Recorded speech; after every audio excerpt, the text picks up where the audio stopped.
कहानी की शुरुआत में एक चाइना का शहर दिखाया जाता है जिसमें एक औरत ने एक ऐसे बच्चे को जन्म दिया जिसके सर में एक छोटा सा सिंह था। इसलिए उसकी माँ ने उसका नाम ब्लूचन रखा, जिसका मतलब होता है एक अजीब सा बच्चा।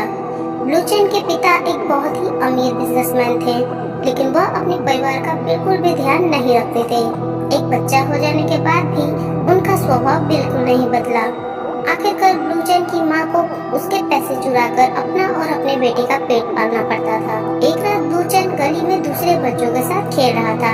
तभी वहाँ पर एक तमाशा दिखाने वाला आदमी आया, जिसे देखकर बच्चे बहुत खुश होने लगे। लेकिन इसी बीच कुछ शरारती बच्चों ने ब्लूचन का खाना छीनने की कोशिश करी और जब उसने मना किया तो उनके बीच में हाथापाई शुरू हो गई। फिर एक बच्चे ने ब्लूचन के छोटे से सिंह पर मुक्का दे मारा, जिसे ब्लूचन वहीं बेहोश होकर गिर पड़ा और कुछ ही पलों में वह फिर से उठ खड़ा हुआ और उसने शरारती बच्चों की वैसी ही धुलाई की जैसे थोड़ी देर पहले तमाशे वाले व्यक्ति कर रहा था। उसे देखकर कुंफू दिखाने वाला योद्धा भी हैरान रह गया, क्योंकि ब्लूचन ने सिर्फ देखकर ही यह तकनीक सीख ली थी। खैर, जल्द ही ब्लूचन की नाक से खून निकलने लगा और फिर वह बेहोश हो गया। उस कुंफू मास्टर का नाम जाओ था। उसने ब्लूचन की कला से प्रभावित होकर उसका पीछा करने का फैसला किया। ब्लूचन घर लौटा तो उसने देखा कि उसके पिता ने उसकी माँ को पैसे चुराने के जुर्म में घर से बाहर निकाल दिया है। साथ ही उसकी माँ को एक खतरनाक बीमारी भी थी। इधर मास्टर जाओ ने पीछे से आकर उसकी माँ का हालचाल पूछा। फिर उसने कहा कि ब्लूचन को वो अपने साथ ले जाकर उसे कुंफू योद्धा बनाना चाहता है। ब्लूचन की माँ इस समय बिल्कुल बेबस थी और उसने अपने बेटे के भविष्य के लिए आखिरकार ब्लूचन को जाने की इजाजत दे दी। इसके कुछ ही समय बाद वह बीमारी से चल बसी। इस घटना के 18 साल बाद ब्लूचन बड़ा योद्धा बन गया था। अब वो मास्टर जाओ के साथ एक राज के खिलाफ एक युद्ध लड़ने पहुंचा। ब्लूचन मास्टर जाओ का सबसे खास योद्धा था। जल्दी मास्टर जाओ समझ गया कि दुश्मन की फौज बहुत बड़ी है और तब उसने अपने आदमियों को ब्लूचन की सींग पे मुक्का मारने को कहा। अब वह जानता था कि अब ब्लूचन की खास शक्तियाँ ही हमें जिता सकती हैं। तभी जाओ के आदमियों ने वही किया और अचानक ब्लूचन एक ताकतवर योद्धा में बदल गया। जल्द ही उसने पूरी ताकत से सेना की छुट्टी कर दी और आखिरकार वो वहीं बेहोश होकर गिर पड़ा। उसके बाद उसके साथी उसे वापस अपने अड्डे पर ले गए। फिर मास्टर डोंग का एक आदमी ब्लूचन का इलाज करने आया। जब ब्लूचन की आँख खुली तो मास्टर डोंग ने उसे बताया कि किसी को भी तुम्हें अपने सिंह को छूने नहीं देना चाहिए। साथ ही मास्टर डोंग ने उसे चेन कुंफू स्टाइल सीखने की सलाह दी, क्योंकि यह कुंफू उसकी आत्मा और दिमाग को एक साथ लेकर चलेगा। लेकिन मास्टर जाओ को यह बात पता चल गई तो उसे मास्टर डोंग पे बहुत गुस्सा आया। मास्टर जाओ ने डोंग को मुकाबले के लिए ललकारा ताकि यह फैसला हो जाए कि असली कुंफू मास्टर कौन है। जल्दी उन दोनों के बीच में मुकाबला शुरू हो गया और जल्दी मास्टर डोंग जाओ पे भारी पड़ने लगा। अंत में उसने जाओ को हराकर उसकी फौज के सामने उसकी बेइज्जती कर दी। फिर रात को हमें दिखाया जाता है कि जब वो सो रहे थे तो दुश्मन सेना ने उन पर हमला कर दिया और तंबुओं को आग लगा दी। अचानक ब्लूचन की आँख खुली तो उसने देखा कि चारों तरफ आग लगी है और लोग इधर उधर भाग रहे हैं। इस हमले में कई सैनिक मारे गए और मास्टर डोंग की भी मौत हो गई। मरते टाइम भी मास्टर डोंग ब्लूचन को चैन स्टाइल कुंफू सीखने के बारे में ही सलाह देते हैं। वो कहते हैं कि चैन गांव के नाम में एक चैन नाम का कुंफू योद्धा रहता है जो तुम्हें यह खास कुंफू स्टाइल सिखा सकता है। उसके मरने के बाद ब्लूचन वहाँ से चैन गांव को ढूंढने के लिए निकल गया और आखिरकार रास्ते में आई सारी परेशानी को पार करके उसने चैन नाम की गांव को ढूंढ भी लिया। गांव में आते ही गांव वालों ने उसे सीधे मुंह बात नहीं करी और उसके साथ बहुत बुरा बर्ताव किया। उसे बताते हैं कि बाहर के आदमी को चैन कुंफू सीखने की इजाजत नहीं है। इतने में एक बड़ी सी गाड़ी ब्लूचन के पीछे से आकर टक्कर मार देती है। फिर जल्दी से एक लड़की गाड़ी में से दौड़कर आई और उसने ब्लूचन को संभाला और देखा कि कहीं लगी तो नहीं। उस लड़की का नाम यूनियन था। वो इतनी खूबसूरत थी कि ब्लूचन उसे देखता ही रह गया। वो वहाँ अकेली नहीं थी, उसका बॉयफ्रेंड फैंग भी था, उसके साथ आया था।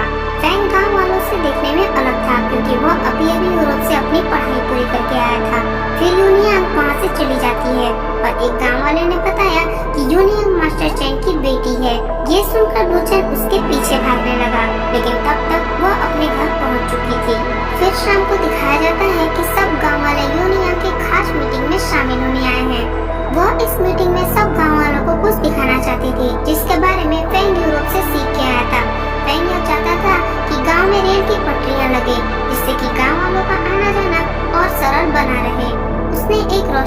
बल्ब भी बनाया, लेकिन उसे चलाते वक्त कोई गलती हो गई थी, जिस वजह से गांव वालों ने उसका खूब मजाक उड़ाया और कहा कि ये क्या साइंटिस्ट बनेगा। तो इस सबसे फैंग आग बबूला हो गया। फिर अगले दिन ब्लू चैन यूनियांग से मिलने आया और उसने मास्टर चैन के बारे में पूछा, तो यूनियांग ने कहा कि बाहर के लोग चैन को नहीं सीख सकते। ये सब सुनकर ब्लू चैन की प्लेट सरक गई और उसके पीछे से यूनियांग ने उस पर हमला कर दिया। लेकिन यूनियांग एक अच्छी योद्धा थी, उसने कुछ ही देर में ब्लू चैन के छक्के छुड़ा दिए। फाइनली उसे एक बूढ़े आदमी ने उठा लिया और उसने उसका इलाज करा। फिर वो आदमी ब्लू चैन को कहता है कि तुम गांव छोड़ के जा सकते हो, क्योंकि आज तक इन गांव वालों ने ये विद्या बाहर वालों को नहीं सिखाई। इधर फैंग भी काफी परेशान था, क्योंकि गांव वाले उसके मजे ले रहे थे। फिर फैंग गांव के गवर्नर के पास जाता है और उसे कहता है कि गांव वाले अभी भी रेल की पटरियां बनाने के लिए राजी नहीं हैं। फिर वहाँ पर यूरोप से क्लेयर नाम की एक लड़की आई, जो कि बड़े बड़े प्रोजेक्ट में अपना पैसा लगाकर प्रॉफिट कमाती थी। उसने गवर्नर को अपने जाल में फंसाया और कहा कि उसके पास एक ऐसी मशीन है जो रेल की पटरियां आसानी से लगा सकती है। फिर अगले दिन ब्लू चैन दोबारा से यूनियांग के पास पहुंचा, तो आज भी उसने चैन कुंफू की मदद से ब्लू चैन की फिर से बैंड बजा दी। ब्लू चैन को पीटने के बाद यूनियांग ने गाँव वालों से कहा, अगर यह दोबारा यहाँ नजर आया तो इसे भगा भगा कर पीटना। लेकिन फिर ब्लू चैन ने हार नहीं मानी और वह फिर से चैन गांव में घुसने की कोशिश करने लगा और हर बार गांव वाले उसकी अच्छी तरीके से बैंड बजाते थे। फिर दिखाया जाता है कि ब्लू चैन खुद ही इस तकनीक को करने का अभ्यास कर रहा है, क्योंकि अब तक तो उसने सब कुछ अपनी आंखों से देख लिया था। एक दिन वही बुढ़ा आदमी ब्लू चैन को अभ्यास करते देखता है, तो वह उसे सलाह देता है कि अगर तुम्हें गाँव वालों से जीतना है तो तुम्हें उन पर उनकी तकनीक से वार करनी होगी। फिर हमें दिखाया जाता है कि ब्लू चैन फिर से चैन गांव में पहुंच गया है और वह एक टोफू बेचने वाले को मुकाबले के लिए ललकारता है। तो टोफू बेचने वाला कहता है कि अगर तुमने मेरे हाथ में रखा टोफू नीचे गिरा दिया तो जीत तुम्हारी होगी। जल्दी मुकाबला शुरू हो गया और ब्लू चैन अपनी पूरी ताकत से लड़ने लगा। फिर उस बुढ़े आदमी की एक बात याद आई और उसने टोफू बेचने वाले को उसी की ही तकनीकों से हरा दिया। यह मुकाबला ऊपर से यूनियांग भी देख रही थी और ब्लू चैन की मेहनत और लगन को देखकर वो काफी इम्प्रेस हुई। मुकाबला जीतने के बाद ब्लू चैन उस बुढ़े आदमी के पास जाता है, लेकिन लड़ाई के कारण वह इतना थक गया कि वहीं पर बेहोश हो गया और साथ ही उसकी नाक से खून निकल गया। फिर हमें दिखाया जाता है कि फैंग भी क्लियर की दी हुई रेल रोड मशीन को लेकर गाँव में आ जाता है और वह सभी गाँव वालों के घर तोड़कर वहाँ पर रेल की पटरियाँ बिछाना चाहता है। उसके साथ क्लेयर और उसकी टीम भी आती है। इसके बाद फैंग ने पूरे चैन गांव में गवर्नर का वारंट लागू कर दिया। वारंट में लिखा था कि पूरे चैन गांव के लोगों को अगले 6 दिन के अंदर अंदर चैन गांव खाली करना होगा। यह खबर सुनते ही यूनियांग सीधा पाठ करने गांव के सरपंच के पास पहुंची, लेकिन सरपंच कहता है कि इस मुसीबत से बाहर निकलने का रास्ता किसी के पास नहीं है, सिर्फ एक आदमी को छोड़कर। यूनियांग पूछती है कौन है वो आदमी, तो सरपंच कहता है कि खुद मास्टर चैन। पर मास्टर चैन तो कुछ साल पहले ही गांव से गायब हो गया था। फिर शाम को यूनियांग ने अपने पिता के बारे में जानकारी ढूंढने की कोशिश करी, तो उसने देखा कि फैंग क्लियर से अपने प्यार का इजहार कर रहा है। ऐसा होते देख यूनियांग अंदर से टूट गई, लेकिन उसने अपने दिमाग से काम लिया और वो वहाँ रखी रेल रोड मशीन की किताब चुराने लगी। फिर ब्लू चैन को दिखाया जाता है कि जब उसकी आँख खुली तो उसे पता चलता है कि वह उस बुढ़े आदमी के घर पर था। वो बताता है कि चैन गांव पर बहुत बड़ा खतरा मंडरा रहा है और वह चाहता है कि ब्लू चैन उस रेल की पट्टी बनाने वाली मशीन को तोड़ दे। बुढ़ा आदमी कहता है कि अगर तुम इस गांव में सफल हो जाओगे तो क्या पता गांव वाले तुम्हें अपना मसीहा मान ले और तुम्हें चैन गांव में शामिल कर ले।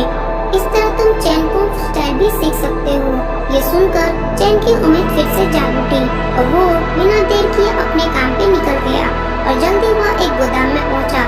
वहाँ वो मशीन रखी हुई थी, लेकिन वहाँ घुसते ही उसका सामना यूरोप के तगड़े फाइटर से होता है और फिर वहाँ यूनियांग भी आ जाती है और उसने ब्लू चैन का साथ दिया।